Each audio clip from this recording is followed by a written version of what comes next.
தவக்காலம் 5ஆம் வாரம். நாம் நம்பினால் கடவுளின் மாட்சியை காண்போம்.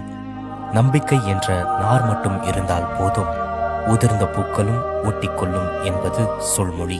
நம்பிக்கைதான் வாழ்க்கை, நம்பிக்கைதான் உறவு, நம்பிக்கைதான் புதிய துவக்கம். கடவுள் நம்பிக்கை, தன்னம்பிக்கை, பிறர் நம்பிக்கை என நமது வாழ்வே நம்பிக்கை என்ற அச்சாணிக்குள் தான் சுழல்கிறது.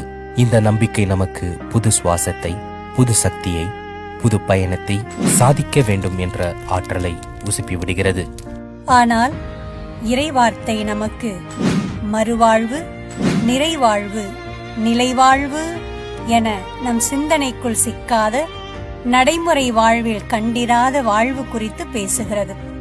இறந்து புதைக்கப்பட்ட மனிதர்களின் கல்லறைகளை திறப்பதும், அவர்கள் மீது ஆவியை பொழிவதும், வாழ்வு கொடுப்பதும் அசாதாரணமான செயல்கள்.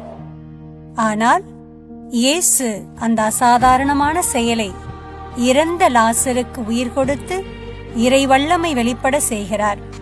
சவால்கள் நம்மை சறுக்கிவிடலாம், தோல்விகள் நமது நம்பிக்கையை திசை திருப்பலாம், அவமானங்களும் வேறுபாடுகளும் அடிமைத்தனமும் நம்மை சிறை செய்யலாம். எழுவோம், நம்பிக்கை என்னும் நங்கூரத்தை நமது படைகளாக கொள்வோம். முடங்கி கிடந்தால் சிலந்தியும் நம்மை சிறை பிடிக்கும், எழுந்து நடந்தால் எரிமலையும் நமக்கு வழிவிடும்.